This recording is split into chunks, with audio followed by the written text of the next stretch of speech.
So we went to Japan this summer, my daughter Annabelle and I. We'd already been there several days, exploring some of the big cities. But there's more to a place than its cities, which brought us to Cloud9 Camping, Japan. Hey, my name is Takuya. Great.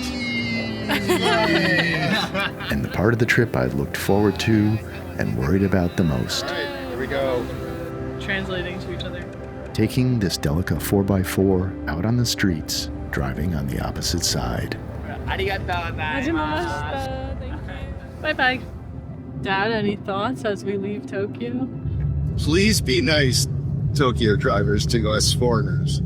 Hey, we made it out of Tokyo. We need to decompress and chill out, so we've chosen a familiar site.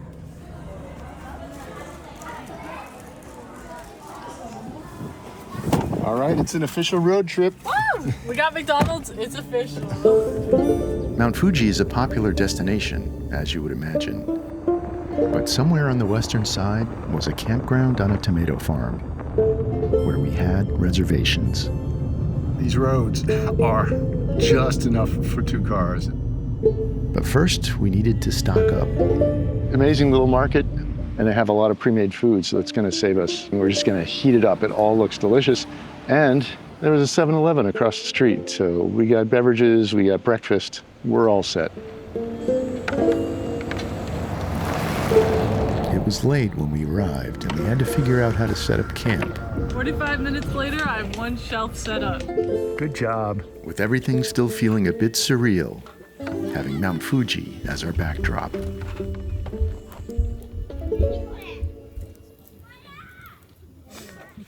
This campground has a really, really cozy feel to it.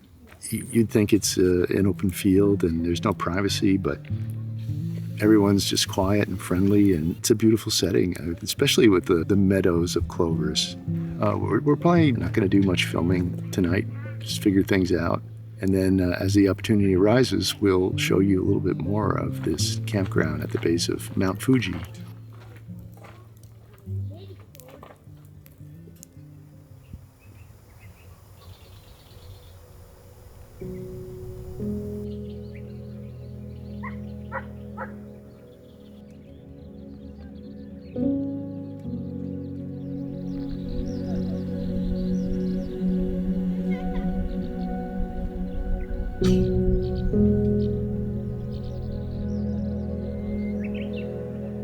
The way it vanished and reappeared during the day wasn't hard to imagine. There was something more than a mountain there.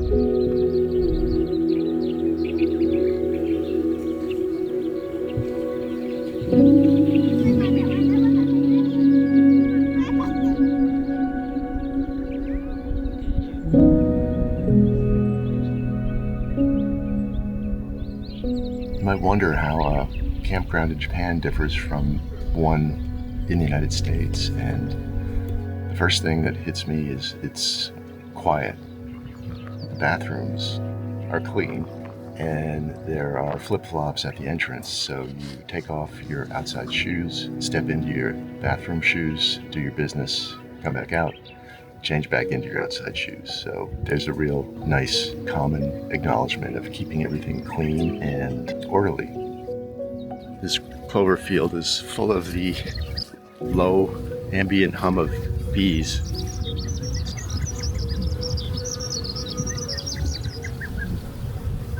Scattered throughout the clover were outcroppings of volcanic rock. Nobody could have been standing here when that rock was formed, when Fuji was formed, but imagine what that day was like. We rented this van from Cloud9 Camping in Tokyo, and they provide everything you need for your camping experience, which sounds great. In reality, there's a lot of unfamiliar equipment and a lot of really cool equipment. The first thing is you get an iPad with instructions on how to set everything up and break it all down. This is the basic cooking setup, at least what I'm using of what they provided. There's even more stuff. This is a gas stove and this cool flat, it's almost like a scuttle or a very flat wok that I've got on the gas burner. This is a little spice kit. This is salt, pepper, oil. So this foldable packable fire pit was a very nice thing to have. I think I want to add something like this to my setup. This cool looking toolbox here. I was like, what kind of tools are in there? It's really just stakes and this copperhead hammer, which looks really cool. These are all of our cups, plates. Also in this bin, very nicely packed away, is the kitchen set. A torch for starting fires, and a camping knife, a collapsible water jug. We've got wet wipes in a camo bag, paper towels in another camo bag, soap and sponge in a mesh bag, fire lighters. You strike them on the side like a match, and they burn for like 10 minutes or so.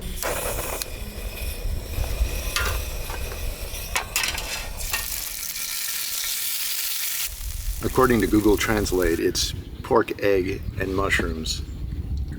It's good. Just like pretty much every prepackaged meal I've had here. Guess what we're gonna make? Is that bread? We're gonna make a pizza. That's a pizza? I made it from scratch. She found pizza. I found pizza. I foraged. A crow actually dropped it off and gave it to me.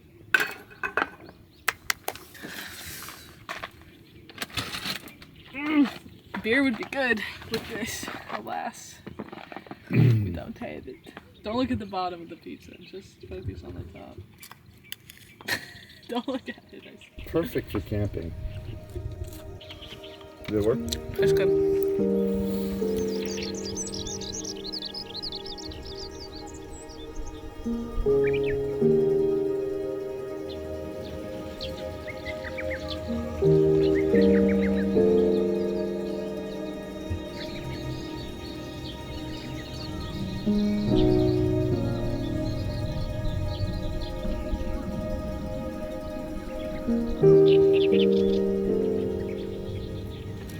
So we took a rest day here at the campground, just hanging around, taking some pictures, exploring, and enjoying this interesting place. Who knows if we'll be back near Mount Fuji again, but we're here now and we want to make the most of it. So we're gonna stay one more night, get the campfire going in a bit, make some dinner, check out tomorrow and head back to Tokyo for a few more days of exploring Japan.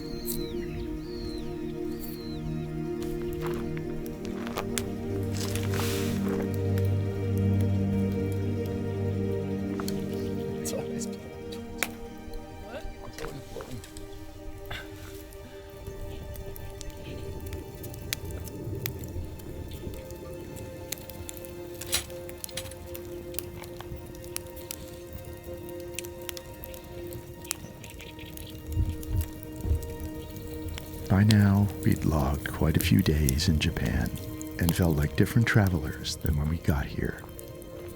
That first day, we were two tired passengers just arrived at Haneda Airport outside of Tokyo.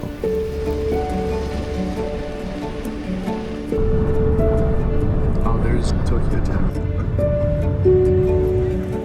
Our hotel was in the middle of Shibuya, swarming crossroads of Tokyo. First night, 14 hours jet lagged, we walked around until we found our first Japanese meal. The second day was rain, a brunch spot, and the wonders of Japanese convenience stores. Oishii desu.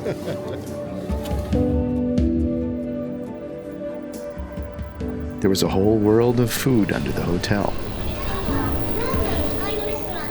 These robots kindly let us know where to find a bowl of ramen, but we had a little more ambition to explore. We braved our first subway journey.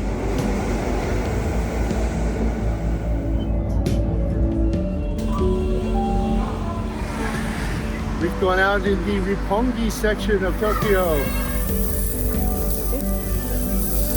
That's such a great city. By day 3, our navigational confidence was high, although maybe not yet completely justified. We're at the Shibuya train station, the largest, busiest subway station in the world. We just have to find a sidewalk out here. How do we get out of here? How do we escape? And we're back underground again. We just did a big loop. The scale of Shinjuku is insanely big, and it's crowded as heck on a Sunday, like Times Square, everywhere you look. B&H Photo, meet Yobidashi Camera. Oh yeah, here we go. All right, Yobidashi Camera. 5 floors of camera stuff. I may have dropped a few yen here. We got hungry, but in Japanese culture, walking and eating is considered bad manners. Maybe eating on a bench is as well, but at least we tried. Well, we decided to go up to Nakano City, just check it out, right? What are we doing here? Instagram said to come here. This is Broadway. It goes on for a mile. I don't know what you call it, an alley, a street.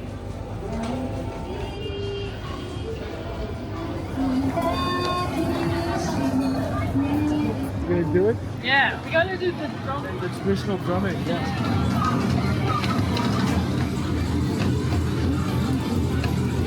No top scores this day.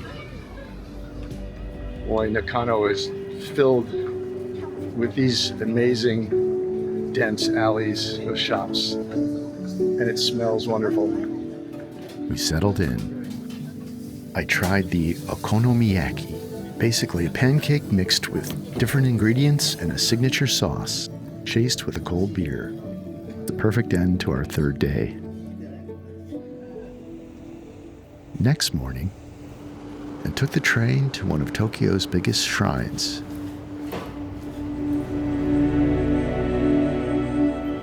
Just want to do a little exploring of this Shinto temple. It's huge. The temple was dedicated to one of the country's most important emperors, who opened Japan up to the west in the late 19th century.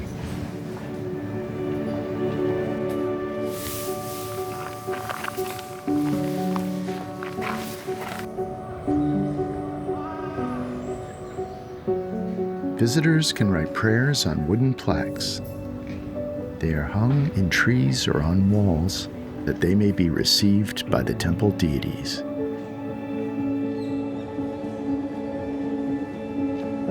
I got there early enough to enjoy the relative stillness. But it was a brief window before the crowds showed up.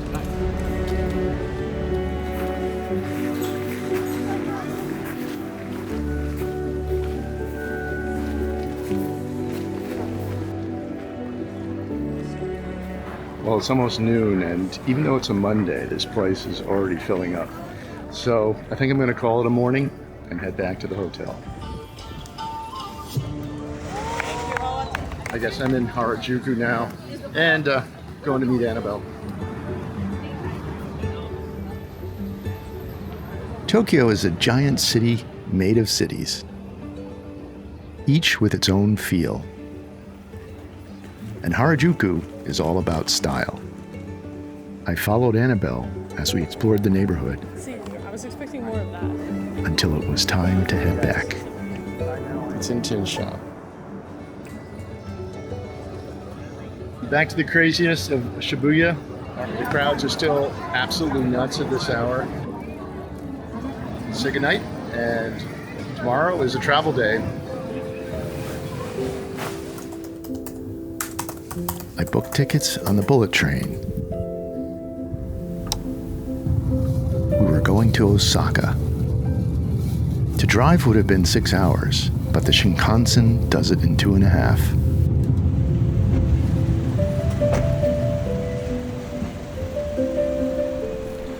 I had rented this house because it was a short driving distance from Universal Studios Japan, but we'd since changed our minds about going to Universal. So now this was just a random home base from where we could explore. The first night, there wasn't time to do much of that. But I did get some dinner at a little ramen shop on the main thoroughfare. We were in an unassuming industrial neighborhood in West Osaka. It felt like parts of Queens. This was the opposite of a tourist area.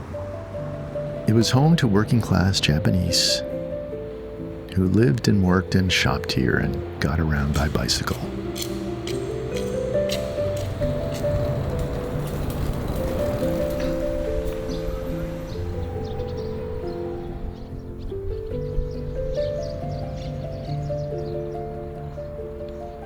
Japan's population is getting older, and 90% live in cities. Taking a short walk with a camera revealed little of daily realities, but at least there seemed a peaceful rhythm about it. Not far from here, Osaka was hosting a World Expo. It sounded worth a visit, but tickets required a little more planning than we had time for. Wish I had a bike right now. Luckily, Annabelle had another plan.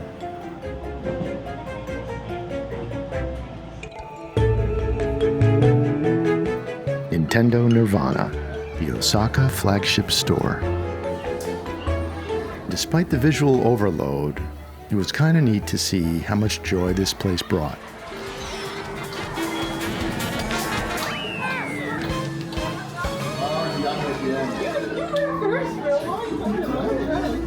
Riding the trains all day, we started noticing all the different bird sounds they played at the train stations. So he said the primary purpose is to be a non-intrusive way to clue blind people in on which way to exit. Yeah. And the secondary purpose is to scare off birds and keep them from pooping on the platform, which doesn't always work. We're heading over to one of the big shrines in Osaka. See what that looks like.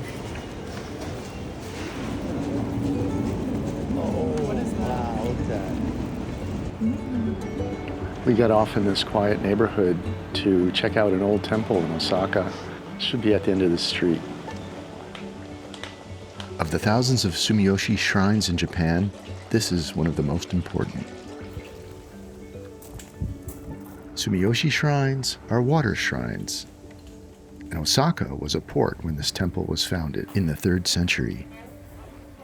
Early sailors would have come here for blessings before their voyages.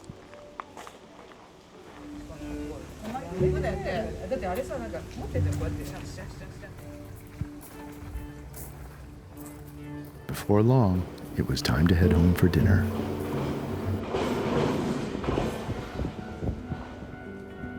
It was a 35-minute ride back to our local stop.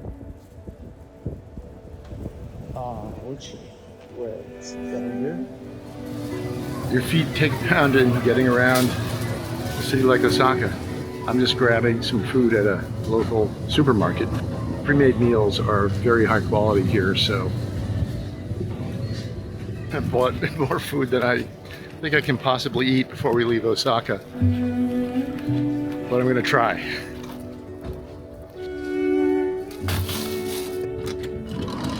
Hello. I went crazy. After dinner, it was back out for a night walk. And like a moth or a heavy Instagram user, I was drawn towards Osaka's brightest lights.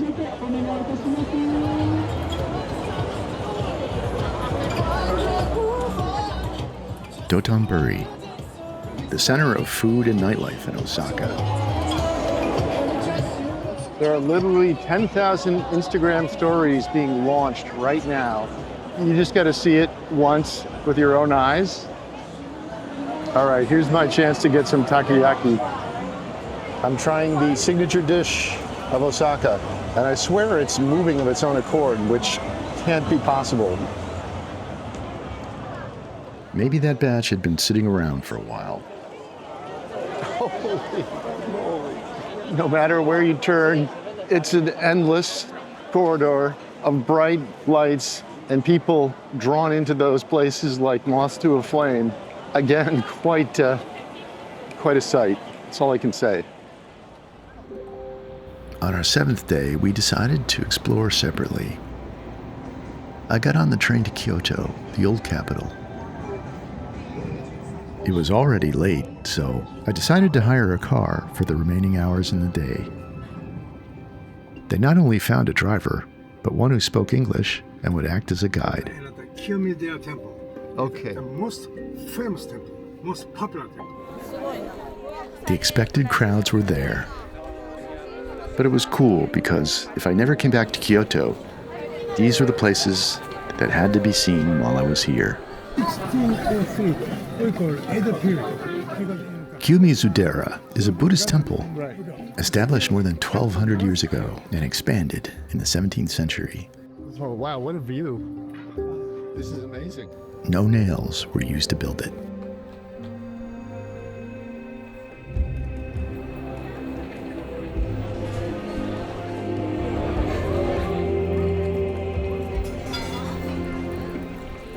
Kiyomizu means pure water. People come to drink from one of three springs for blessings in longevity, success, or love, but never all three together, as that's considered greedy. Having a local guide adds much to the experience. Meiji era. Okay. Tokyo was a city. Mayor sent 3,000 cherry trees to Washington, D.C. That is Someyoshi. Oh, that is Washington's cherry trees. Yes, yes, Someyoshi. We had to move on, but not without taking a quick walk down the historic stone-paved street of Sanenzaka. Noboto-san suggested a break.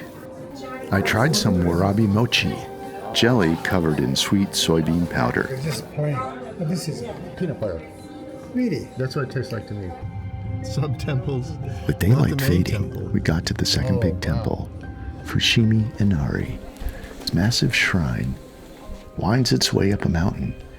It's dedicated to Inari, the god of rice. The figures looming overhead were foxes, the temple guardians. Good rice harvests were tied to prosperity. Now, people and businesses donate generous sums to add a torii gate to the temple. And over the decades, it's added up.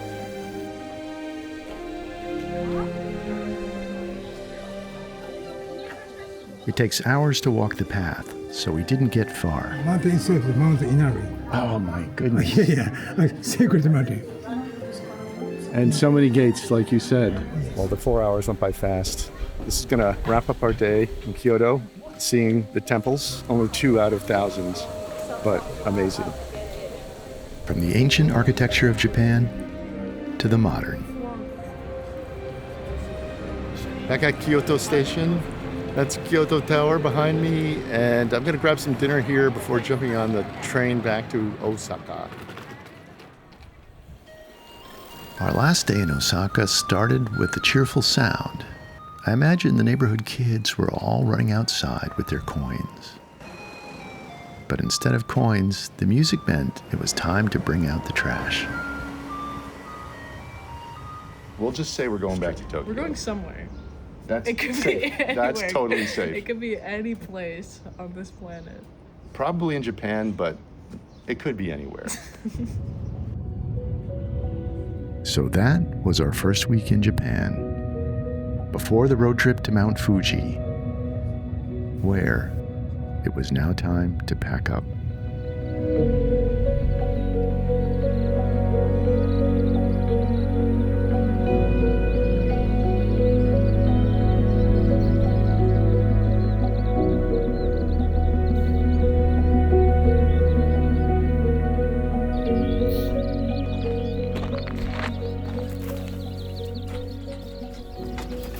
We'd arrived here on a Saturday and the fields were completely full. Now, at the start of the week, they were almost empty, allowing us to feel a little more solitude as we packed up the van.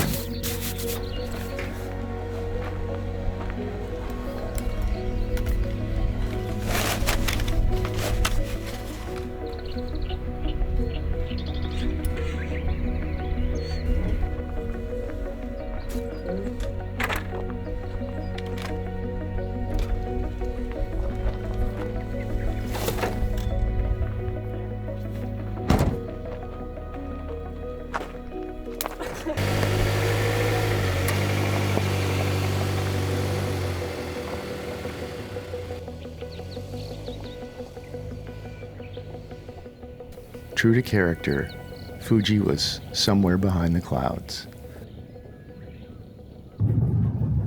Feels good to be on the move again.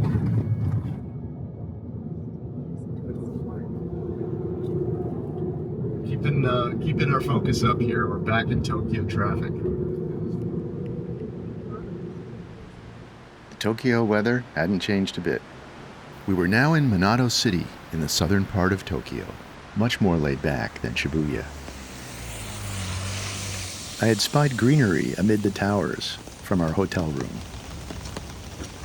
The red torii gates of the local shrine popped against the foliage. One of the cool things about Japanese culture is its respect for nature and the way it blends it with the human-made. This is a wall of rosemary growing behind me. The apartments, the streets, the trees, it's all very photogenic. The levels, the stairs up and down. This city is easy on the eyes. It was day 12, and as much as I like to explore, I had to do some shopping. And if you like to shop, but more importantly, if you like design, Aoyama is one of those areas where you can come across some interesting things. Following the theme of art, I went back up to Broadway in Nakano. It might seem like we're underground, but it's actually the third floor where there's a large collection of manga and anime shops. I like original production art, the drawings made by the animators. These artifacts are becoming valuable in a digital world.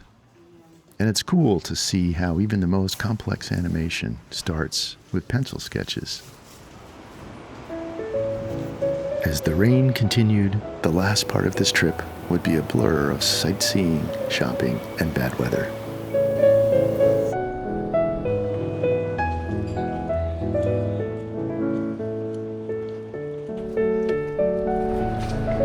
I stopped for lunch at a ramen place in Omotesando. It was a middle-of-the-week crowd. It came out and look at this. Yep, the weather kept at it. But it could also have been a reminder to myself to savor these long last looks of the city on this dark and moody day.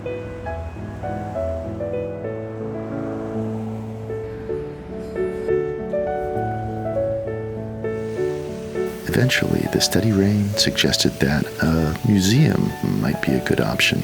That would take me over by the huge Imperial Palace grounds in the center of Tokyo. Trips always have to come to an end. But while we're here, we're going to keep trying to make the most of it. Security checkpoint. Hello. Hi. Is the museum over here? Museum? Museum? Yeah, over there? Oh, museum. Oh, museum. What? Modern art. Over there. Museum. Museum. Museum. Okay.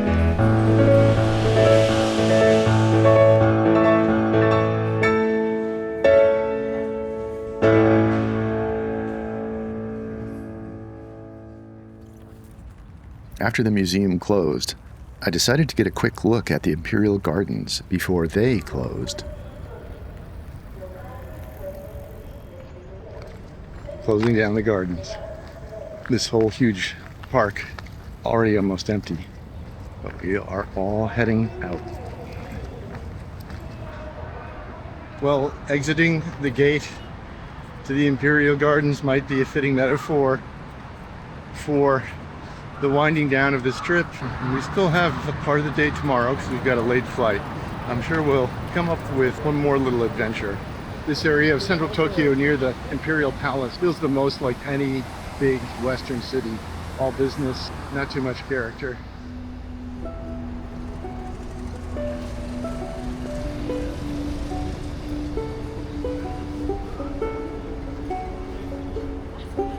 Our last night in Japan, Annabelle went out to find music and people her age. And me, I just drifted to the brightest light around.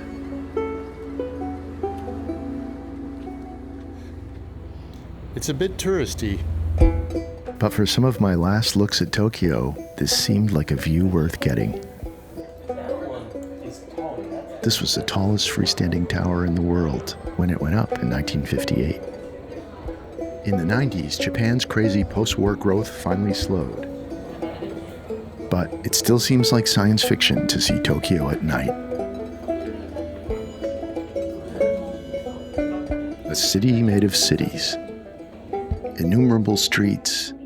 Pieces of history down hidden alleys. I wondered what I should do tomorrow with my few hours.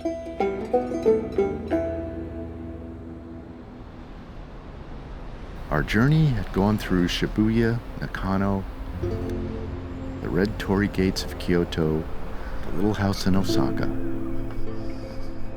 We'd driven highways and tiny roads to sleep in the fields of Mt Fuji, and made it back. Not quite sure how to get to the station I'm trying to get to, but it sure is interesting along the way. Yet so many parts of Tokyo were completely unseen, to wait for another time, I guess. Still, I had to squeeze out one last peek. I came out to Yanaka to explore a bit. I just really wanted to see some of old Tokyo, and not much of it exists.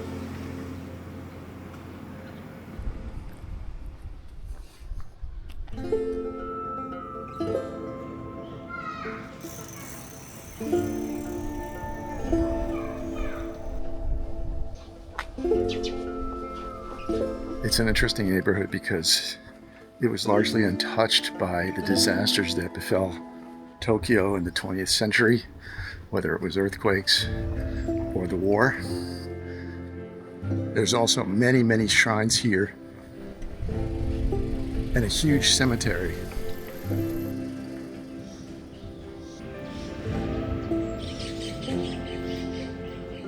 With all the travels here, I really wanted to get in touch with a small taste of anything that was a remnant of old Tokyo. So with that, as usual, thanks for watching, and hope you come along on future adventures.